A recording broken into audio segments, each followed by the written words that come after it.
Hello दोस्तों, study अड्डा में आपका स्वागत है। आज का हमारा क्लास है मैथ में प्रश्नावली हमारा 12 का कॉन्सेप्ट बेसिक पढ़ा रहे हैं आपको सब शुरू से। ठीक है, यहाँ पर शुरू से हम पढ़ाए थे कल। देखिएगा यहाँ पर शुरू से पढ़ाए थे, यानी कि हम वृत्त के परिधि पढ़ा दिए थे। ठीक है, यह वाला फॉर्मूला हम आपको पढ़ा दिए थे और इसको क्वेश्चन भी बना दिए थे। फिर भी इसको आपको नहीं समझ में आता है तो फिर भी हम आज के क्लास में भाग 2 में हम बताते हैं। ठीक है, देखिए यह हो गया हमारा वृत्त।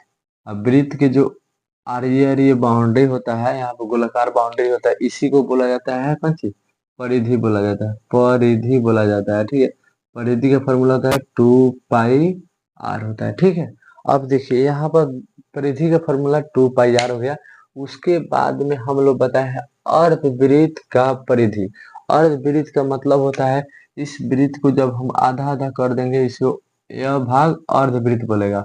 जैसे मान लीजिए हमारा भाग यह हो गया। ठीक है, एगो भाग इसमें से काट कर यहाँ पर है, इसको बोलेंगे अर्धवृत्त। अर्धवृत्त का मतलब आधा वृत्त को जब आधा आधा काट लिया जाता है उसको अर्धवृत्त बोला जाता है। ठीक है, अब यहाँ पर इसको बोलेंगे अर्धवृत्त। ठीक है, अर्धवृत्त, अर्धवृत्त। ठीक है, अर्धवृत्त। देखिए अर्धवृत्त में यहाँ पर जो हम काटे हैं, अर्धवृत्त का क्या बोला है, परिधि। परिधि मतलब यहाँ से यहाँ से यहाँ, यहाँ से यहाँ, यहाँ से यहाँ तक ले जेबे करेगा आधा। ठीक है, और फिर यहाँ से R1, यहाँ पर एक बार यहाँ से देखिए परिधि का मतलब होता है गोल गोल बाउंड्री। ठीक है, तो पूरा गोल है तो बाउंड्री परिधि के 2 पाई r हो गया, पूरा हो गया। यहाँ पर आधा हो गया, आधा काट लिया गया है। यहाँ पर यहाँ से यहाँ तक और यहाँ से यहाँ तक एक, यहाँ से यहाँ तक 2 बार हो गया। 2 बार हुआ कि नहीं। तो यहाँ पर देखिए अर्धवृत्त का परिधि होता है, जैसे मान लीजिए पूरा हो गया हमारा वृत्त का परिधि 2 पाई r। 2 पाई r हो गया पूरा, और जब 2 से भाग कर देंगे 2 टुकड़ा हो जाएगा तो कट गया, तो कितना हो गया, पाई r हो गया, यानी कि आधा का मतलब कि हो गया। फिर यहाँ पर देखिए यहाँ पर लौक रहा है यहाँ से यहाँ तक ले R1, तो एक बार प्लस कितना हो गया, 2 बार हो गया। 2 बार हो गया कि नहीं। तो इसमें देखिए इसमें R कॉमन हो रहा है, R कॉमन कर दिए, पाई बच गया हमारा, यहाँ पर R निकल गया +2, यहाँ पर R इंटू पाई +2। देखिए आ गया हमारा यहाँ पर R इंटू पाई +2।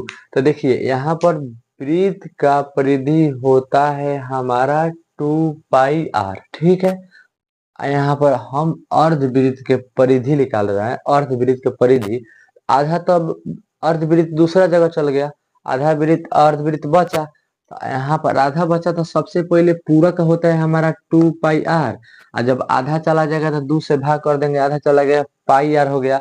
और पाई r हो गया मैंने यहाँ से यहाँ तक लगूंगा। अब यहाँ से यहाँ तक एक r और यहाँ से यहाँ 2r, तो 2r को जोड़ देंगे तो दोनों में r में कॉमन हो जाएगा, तो r निकल जाएगा, पाई बच गया +2 बच गया। तो अर्धवृत्त का कौन सी होता है, अर्धवृत्त का परिधि। अर्धवृत्त का एग्जाम में ऑब्जेक्टिव टाइप के पूछेगा तो आप लोग बनाइएगा। ठीक है, क्वेश्चन के फॉर्मूला जो आपको क्वेश्चन बनाइएगा उसका फॉर्मूला याद रहना चाहिए। अर्धवृत्त का परिधि का फॉर्मूला और परिधि का, ठीक है, अर्धवृत्त का दोनों का याद रहना चाहिए। अब देखिए यहाँ पर तीसरा हमारा क्वेश्चन हो गया वृत्त के चतुर्थांश का परिधि। अब देखिए चतुर्थांश होता है क्या, चतुर्थांश होता है 4 भाग। जब वृत्त को हम 4 भाग, सेंटर से 4 भाग कर दिए, कितना कर दिए, 4 भाग, कितना कर दिए, 4 भाग।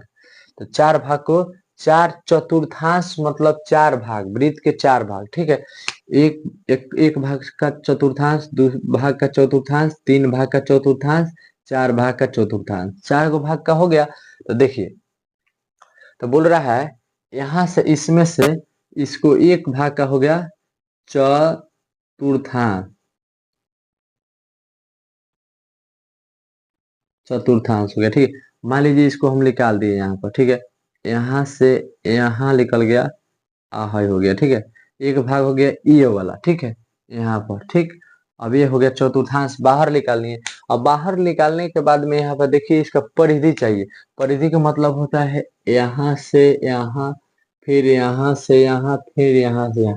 तो भाई हम चतुर्थांश के परिधि, वृत्त का परिधि पूरा निकाले हैं, जानते हैं वृत्त का परिधि 2 पाई r होता है, अर्धवृत्त का होता है r, जैसे इसको आधा कर लेंगे 2r जोड़ देंगे, कॉमन कर देंगे, इसका भी निकल जाएगा।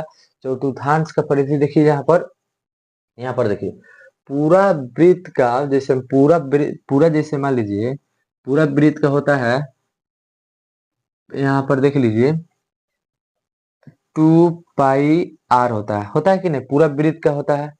4 भाग करना है तो 4 से भाग कर दीजिए, 4 से यहाँ से 2 से कट जाएगा तो बच गया कितना, πr/2 बच गया कि नहीं, बच गया इतना। अच्छा चलिए यहाँ पर बता देते हैं, पूरा जैसे में 4 भाग निकलना है तो पूरा वृत्त का जो परिधि होता है हमारा कितना होता है 2 पाई r, 4 से भाग कर देंगे तो कितना हो जाएगा, 2 दूनी 4, कट गया तो हमारा बच गया कितना, πr/2 हो गया। ठीक है, πr/2 हो गया, तो यानी कि हमारा 4 से भाग कर रहे हैं तो 4 गो खंड में निकला है, तो एक हो गया।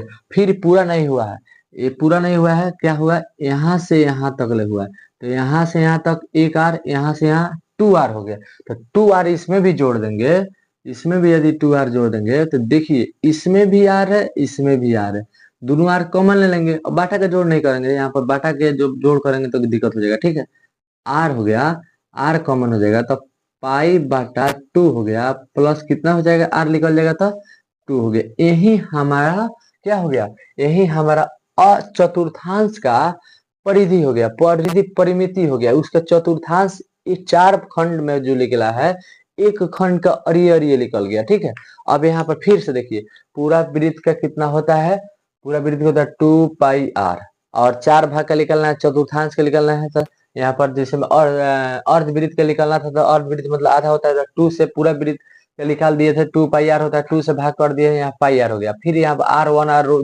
r1 2r हो गया था, 2r में से r कॉमन कर लिए थे, उसी पर यहाँ पर पूरा वृत्त का देखिए 4 भाग का निकलना है, चतुर्थांश का निकलना है, तो 4 से भाग कीजिए, तो 4 से भाग किए हैं, तो 4 से भाग किए हैं, मैंने फॉर्मूला निकालने के बता रहे हैं कि यदि ये कितना याद कीजिएगा।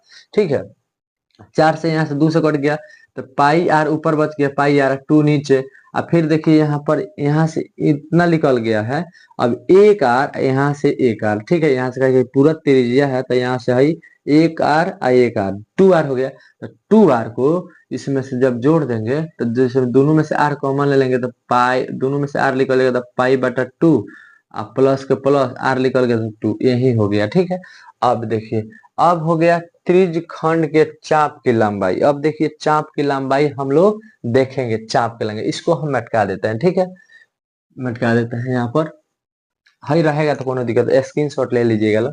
ठीक है, अब त्रिज्य खंड के चाप की लंबाई, चाप की लंबाई बोलता है, चाप कहाँ, वृत्ते पर लगता है। अगर मान लीजिए यह हमारा क्या हो गया, गोलाकार हो गया। ठीक है, यहाँ पर गोलाकार हो गया, तो देखिए त्रिज्य खंड, देखिए त्रिज्या से जो खंड बनता है, जैसे मान लीजिए यहाँ से यहाँ से यहाँ से, ठीक है, तो यहाँ से बन गया। देखिए जब दो त्रिज्या से जब खंड बना, मान लीजिए जब बर्थडे होता है तो यहाँ से काटा जाता है, यहाँ से, तो हाई हो गया हमारा कौन सी त्रिज्या, मतलब त्रिज्य खंड हो गया। ठीक है, मानी बाद में पढ़ना है। ठीक है, तो देखिए यहाँ से यहाँ तब हम बनाएंगे, यहाँ से यहाँ इस तरह चाप बोला जाता है, यानी कि यहाँ से यहाँ तक चाप की हो गया, तो इसका लंबाई है। तो देखिए यहाँ से यहाँ तक करने में कुछ डिग्री का कोण बना है, यहाँ पर थीटा, यहाँ पर थीटा बना है, थीटा जितना डिग्री होगा, माने थीटा का कोण का मान होता है, यहाँ पर कोण हो गया। ठीक है, कोण हो गया। ठीक है, अब देखिए यहाँ पर चाप की लंबाई, तो देखिए यहाँ पर देखिए सबसे पहले देखिए कितना डिग्री का कोण बना है, तो मान लीजिए थीटा बना है। यहाँ पर देखिए एक बिंदु पर कितना डिग्री का रहता है, 360 डिग्री।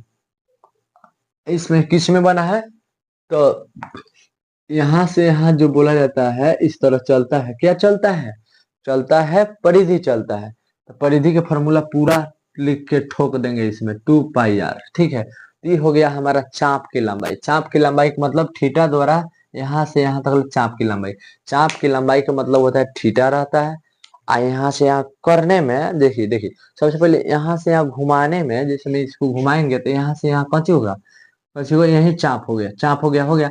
और चाप यहाँ से यहाँ अड़ियर घुमाया जाता तो परिधि हो गया, तो यहाँ से यहाँ 2 पाई आर हो गया। अब बनाने में कोण बना, कोण हो गया। एक कोण बिंदु पर कितना डिग्री बनता है, पूरा डिग्री में कितना डिग्री बना है, पूरा हो गया टोटल नीचे।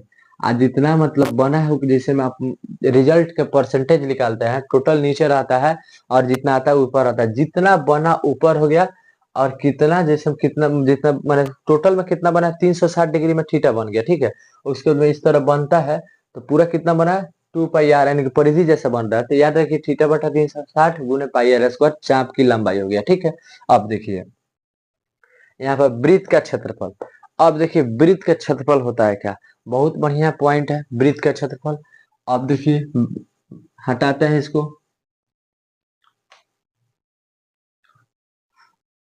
देखिए हमारा है वृत्त का क्षेत्रफल 5 नंबर में, ठीक है। वृत्त का क्षेत्रफल, ठीक। ये वृत्त का क्षेत्रफल देखिए, वृत्त एगो बना लीजिए खूब गोले गोले, केंद्र हो गया।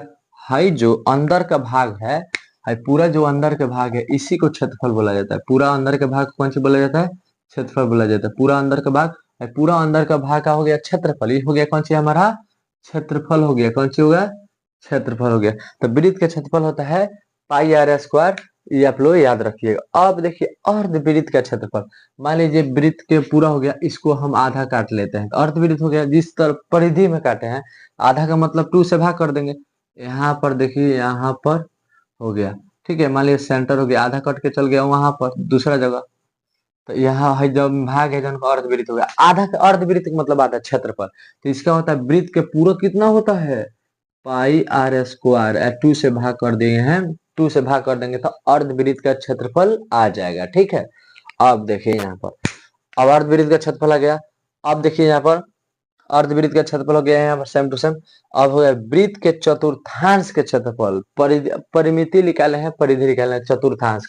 अब देखिए यहाँ पर हो गया 4 भाग हो गया, तो हई जो चतुर्थांश बोला जाता है, एक भाग को एक चतुर्थांश बोला जाता है।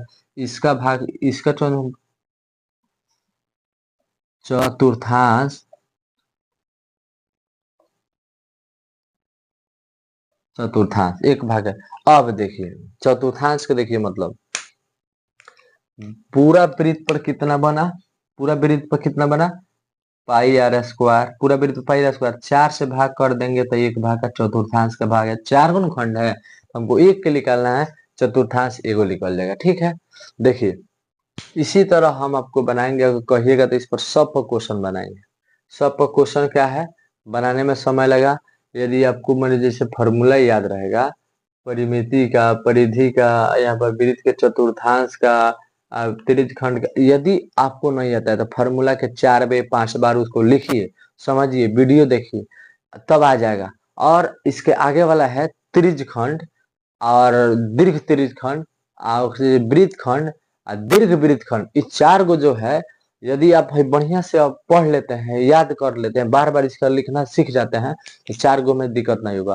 तब पर्सनाली हम लोग अच्छा से बना पाएंगे। नहीं तो इस तरह जानते हैं क्या होता है, बेसिक मालूम नहीं रहता है। भाई हम हार्ड हार्ड क्वेश्चन जैसे मिल जाता है, भारी भारी क्वेश्चन, उसमें ज्यादा काम करना पड़ता है, तो उस क्वेश्चन में आप फंस जाते हैं। यदि आप इसको बढ़िया से बना लीजिएगा तो उम्मीद करते हैं आपको बहुत बढ़िया 12 चैप्टर जाएगा, ठीक है। और 12 चैप्टर से एग्जाम में बहुत अच्छा अच्छा क्वेश्चन पूछता है, और बनाने ऑब्जेक्टिव भी आता है, ठीक है। यदि वीडियो अच्छा लगा तो मेरे चैनल को सब्सक्राइब कीजिए और लाइक कीजिए और कमेंट में लिखिए जय हिंद। मिलते हैं अगली वीडियो में नेक्स्ट भाग 3 में।